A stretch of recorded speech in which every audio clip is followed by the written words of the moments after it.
Thank you, worship team, for leading us in worship. And as Heidi mentioned, we're going to have a lot of guests on campus the next few days. And just to give you a bit of a snapshot as to various groupings of guests, we will have our board of directors will be here on campus. The board executive will be here on Thursday, and then the entire board will be here Friday and Saturday. So as you see them on campus, you be sure to greet them and welcome them. And then starting tonight, we're having an experienced Briercrest group of students who are exploring and considering coming here in the future. And so as they're here, be sure to give them a warm welcome to you. And then, of course, throughout the weekend with our Love's Pilgrimage. And it'd be a great opportunity to be inviting guests and friends, and some of you perhaps have invited your family from close and far away. And it's going to be an absolutely incredible weekend. And this stage just is so impressive. And I'm going to ask Ken Ginter, because Ken is in large measure responsible for this, as is Josh Knowles. Where's Josh? Is Josh here? If you are here, wave. If not, when you see Josh, please express appreciation. Ken and Josh have done a tremendous amount of work setting the stage to look the way it does. It's going to be phenomenal. But the reason Ken is here is last week, after we explored the life of Saul, he and I were in some conversation, and he just shared some observations as he's in our Bible exposition department, and he shared some fascinating insights on the messages that the prophets gave to the kings, men made of with feet of clay. And so I thought, Ken, give us a snapshot as to some of those prophetic messages given to these early kings. Thanks, Mike. The books of Samuel and Kings tell the stories of Israel's leaders, and Michael's dealing with the first, 3 or 4. And the stories of Saul, David, and Solomon are part of this long chain of starts with judges and kings who ruled over God's people. And when we step back from all the details in these little stories and just look at the big picture, there's this really interesting pattern that emerges. And it looks something like this. Each ruler looks pretty good at the start of this story. But sooner or later, he does something wrong, and usually it's really terrible. And then God calls him to account. He usually sends a prophet who charges him with whatever he's done, and then the prophet makes a speech. And all the speeches sound the same. They cover the same ideas. They remember how God had blessed the ruler with power and privileges. And then they ask the ruler why he did what he did. And then they predict disasters on his household, especially his sons.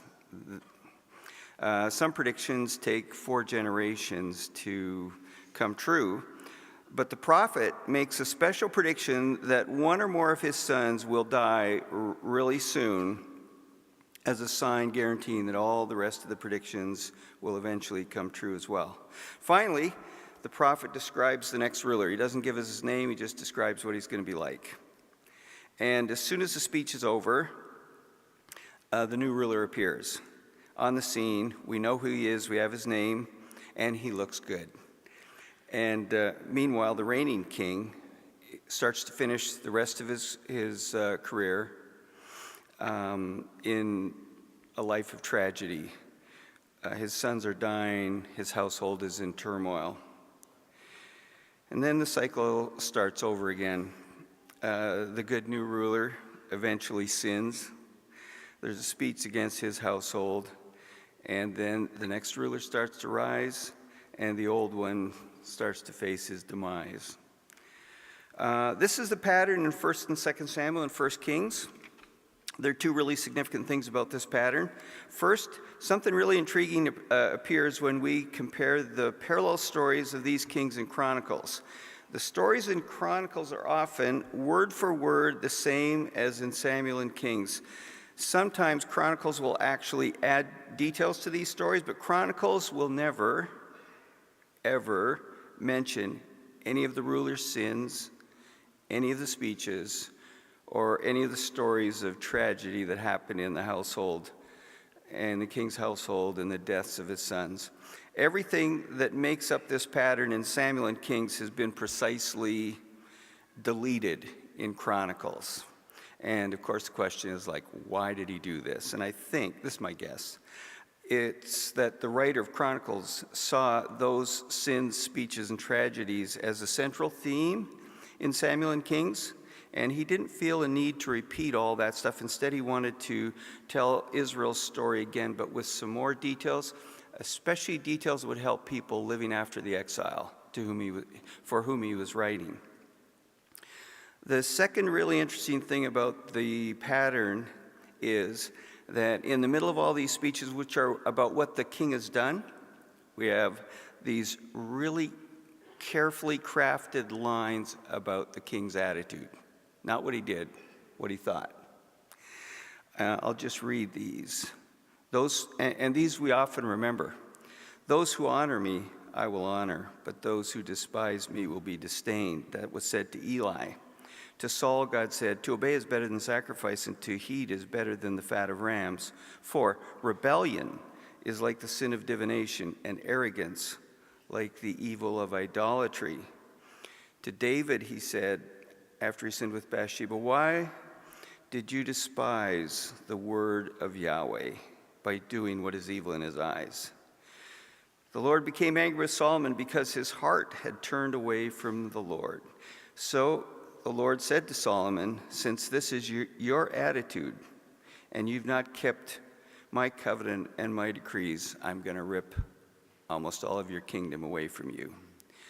Let's listen to our president as he helps us think about how we live and our attitudes and what we can learn from these kings. Great. Thanks, Prof. Ginter. Stern, sobering messages. And I want you to hear the context, because we're just going to be looking at the first few kings. But when you see these patterns repeated over again, it's showing us that lessons aren't being learned. Well, we want to learn from these lessons. Some time ago, we enjoyed some vacation in Florida. And the ocean is a magnificent natural playground with the opportunity to ride waves and fight in the currents. However, rip currents, sometimes erroneously called rip tides, can pose a real danger because a rip current can carry a person out from the shoreline, creating all kinds of panic. And rip currents are very much feared, and rip currents are actually the result of a number of deaths in swimming each year in North America. In fact, more so than floods and hurricanes in the North American context, and certainly more so than sharks. Every year, 2 people die from a shark attack. But compare that to a riptide or a rip current. 100 people this past year died from a rip current. And what makes rip currents so scary is you're being pulled out against your will out towards the ocean, away from the shoreline, and you think you're going to be fish food. And you start to panic. The response to a rip current is something very counterintuitive. It is to let it carry you out until it essentially runs out of gas. Or, if you will, a very gentle, calm swim parallel to the shoreline, in which case you'll just eventually swim out of that rip current and onto normal waters, and then you can swim back into shoreline. But when you're being carried out by a rip current, it's very natural and intuitive to swim against it, to fight against it. That's what comes natural. Well, this morning, I want us to talk about some spiritual truths which are in large measure counterintuitive. Now, there are all kinds of spiritual truths which are intuitive. They make sense. They're reasonable. They're logical. But the theme that I want us to explore this morning is very against the normal fight-flight kinds of responses that come to us under stress and under pressure and under harsh treatment. And so I don't like this principle, candidly. Nor do you, nor will you. We never welcome this, but this axiom, this spiritual truth, this counterintuitive lesson is something we've got to emboss in our thinking so that when it comes, we have the wisdom to sense that this is one of those occasions where we have to learn this whole principle of non-resistance. Because with a rip current, the worst thing you can do is fight it. And so the strategy here is one of non-resistance. And so this morning, as we continue our study of the book of some of the early kings of Israel, this is profoundly illustrated for us today in the life of David. So last week we looked at Saul, the first king, tall, good-looking, charismatic, strong, a magnetic, natural leader. And as we heard, he started well. We explored this last week. Ken remind us of it again this morning. He started well. He started to honor God, but he became intoxicated with his own position. And he wanted to be the star in his own show. And he wanted to have the limelight. And he didn't want to share it with anybody else. And although his leadership tenure extended some 40 years, it was full of brokenness and anxiety and disappointment and pride and arrogance. And he was unteachable. And then onto the scene early in his leadership comes this young upstart, David. Initially, to calm him from his bouts of melancholic spirit and depression with his musical abilities. But then David really emerges on the scene when he fells Goliath. And he's anointed to be the next king of Israel because Saul has disqualified himself because of his unteachable spirit, because of his pride, because of his arrogance. And knowing this, Saul sets in his heart to destroy David, to kill David. And then we see Saul becoming jealous and paranoid and ultimately mad. So last week we looked at the danger of Saul inside of us. He's lurking.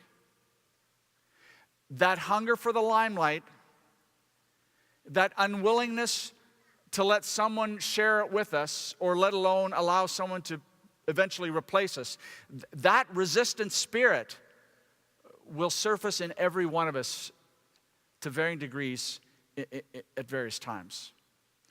And so I hope you've done some reflection on the Saul within you. If he hasn't surfaced yet, he will. But today I want us to look at David, and I want us to look at how David responded to Saul in his life and in his experience. So let's just talk a little bit about David. David was the youngest of 8 males. His role in the family was to care for the sheep.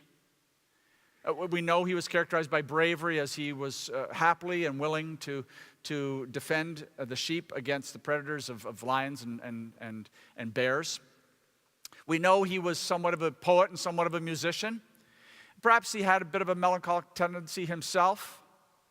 But we also know that here was a man whose heart was bent towards God. In fact, in 1 Samuel chapter 16, verse 7, we read, "But the Lord said to Samuel," talking about the ending of Saul's role and the introduction or the anointing of David, he says, "Do not look on his appearance or on the height of his stature, because I have rejected him," speaking of Saul, For the Lord sees not as man sees. Man looks on outward appearance." We saw that with Saul so clearly, so demonstratively. "But the Lord looks on the heart." And then we go to Jesse and the parading of the 8 sons until God says, "That's the one." And David is anointed. Now David is told that he's going to be king. Now I don't know what was going on in his thinking and in his mind. You know, is it the Elton John, Tim Rice, "I just can't wait to be king"? I don't know what he was thinking. But here, he was going to be king. And although last week we said that the chronology isn't absolutely clear, but it would seem that David was on the run from Saul for some 15 years. Now, when you think of the Old Testament, thousands of years ago, what's 15 years? But you're trying to make it to December. Think of it. 15 years. He's told, "You're going to be king," not yet. And for 15 years, David is the object, the focused object of the anger and paranoia and jealousy and wrath of the king. Scorching summers, cold winters, no permanent home. David was, at various seasons, very much on the run. During this time, he gathers together around him some despots, some loners, some political radicals, some social misfits, many dangerous men. And in fact, under the right circumstances, or the wrong circumstances, perhaps we should say, these would have likely been criminals, many of them. But David rallies this montage of individuals together, unites them, and they become his militia. They become the mighty men of valor. Now, I want you to parachute into an episode in David's experience to see how he responded to Saul when he was on the run for 15 years. So let's parachute into a particular episode in 1 Samuel chapter 24. Listen to this lengthy passage as I read it. But I want you to try to imagine what's going on here. 1 Samuel chapter 24. When Saul returned from following the Philistines, he was told, "Behold, David is in the wilderness of En-Gedi." Then Saul took 3,000 chosen men of all Israel and went to seek David and his men in the front of the Wild Goats Rocks. He wasn't looking to have a simple conversation with him. He was looking to destroy him. And he came to the sheep's fold by the way, where there was a cave, and Saul went in to relieve himself. Now David and his men were sitting in the innermost parts of the cave. And the men of David said to him, "Here is the day of which the Lord has said to you, Behold, I give your enemy into your hand, and you shall do to him as it shall seem good to you." And then David arose and stealthily cut off the corner of Saul's robe. And afterward, David was struck in his heart because he had cut off the corner of Saul's robe. See, to do something against the king's robe was tantamount to doing something against the king. And he said to his men, "The Lord forbid that I should do this thing to my Lord, the Lord's anointed, to put out my hand against him, seeing he is the Lord's anointed." So David persuaded his men with these words and did not permit them to attack Saul. And Saul rose up and left the cave and went on his way. Afterward, David also rose and went out of the cave and called after Saul, "My Lord, the king." And Saul looked behind him, and David bowed with his face to the earth and paid homage, respect. And David said to Saul, "Why do you listen to the words of men who say, 'Behold, David seeks to harm you'? Behold, this day your eyes have seen how the Lord gave you today into my hand in the cave. And some told me to kill you, but I spared you. I said, I will not put out my hand against the Lord, for he is the Lord's anointed. See, my father, see the corner of your robe is in my hand. For by the fact that I cut off the corner of your robe and did not kill you, you may know and see that there is no wrong or treason in my hands. I have not sinned against you, though you hunt my life to take it. May the Lord judge between me and you. May the Lord avenge me against you, but my hand shall not be against you." And so David, when he was afforded the opportunity to erase his enemy, he resisted that opportunity. And rather, he showed homage and respect and reverence for his king, because his time had not yet come.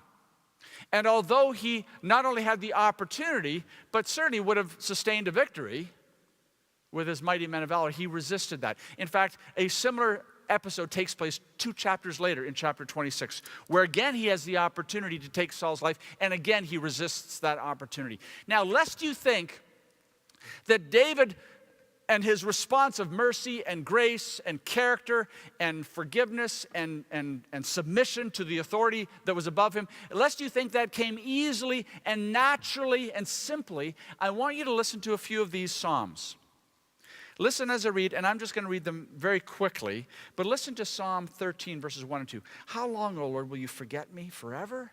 How long will you hide your face from me? How long must I take counsel in my soul and have sore in my heart all the day? How long shall my enemy be exalted over me? Psalm 22, verses 1 and 2. Prophetic of Christ, but it's speaking of David here. My God, why have you forsaken me? Why are you so far from saving me?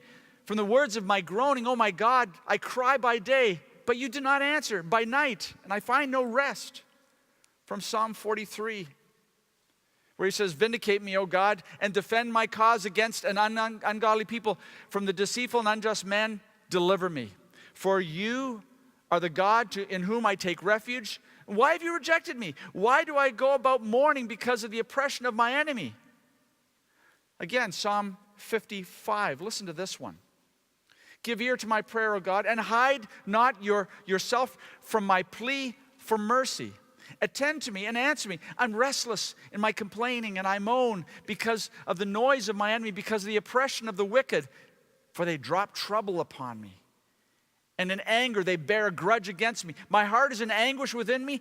The terrors of death have fallen upon me. Fear and trembling come upon me, and horror overwhelms me. And I say, oh, that I had wings like a dove. I would fly away and be at rest. Yes, I would wander far away. I would lodge in the wilderness. There were seasons of great despondency in David. Seasons of great despair. Seasons of deep questioning. God, what in the world are you doing? You told me I was going to be the king. And yet I'm on the run from this maniac. And so God was doing something in this person's heart. David could have mounted a counterassault, but he chose not to. Instead, he was seeking to water the seeds of a new belief structure that said, I will submit to God, to God's authority, and to anyone yielding God's authority. And I will submit, and I will learn. And before David could be placed in the house of royalty, he had to go through the school of brokenness. And he had to learn fundamental submission in his life.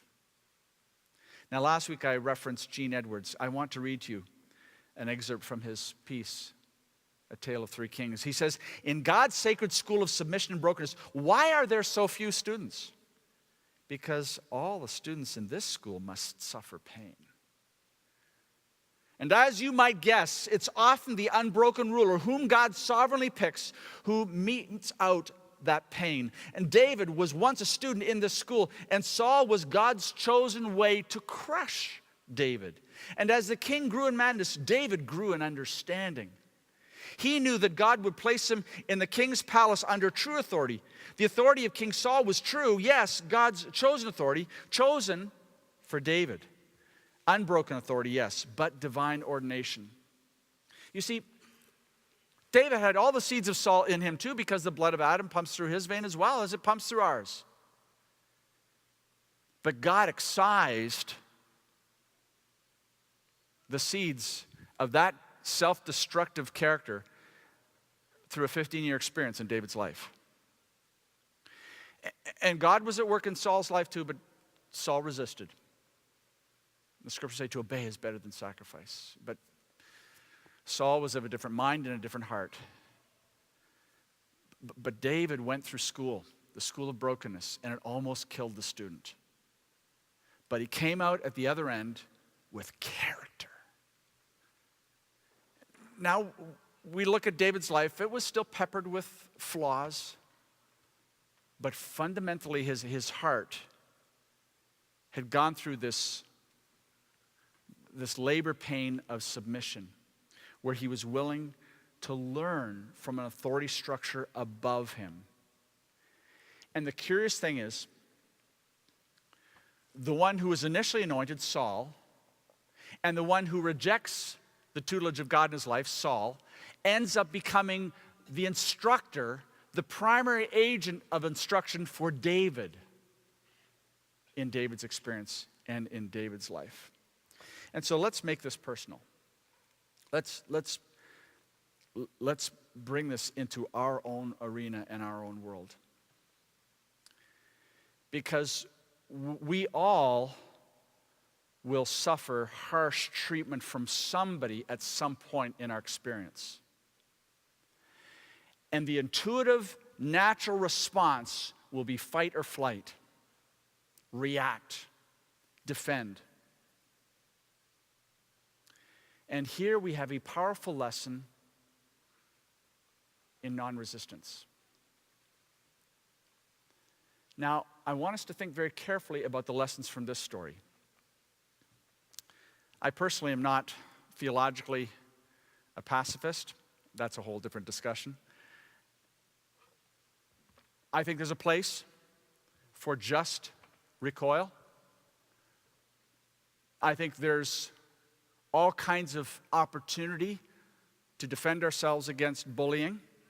That was one of my objectives a couple of weeks ago as we talked about creating chaos, even with those who may be in authority over us, to have hard conversations to bring resolution and reconciliation.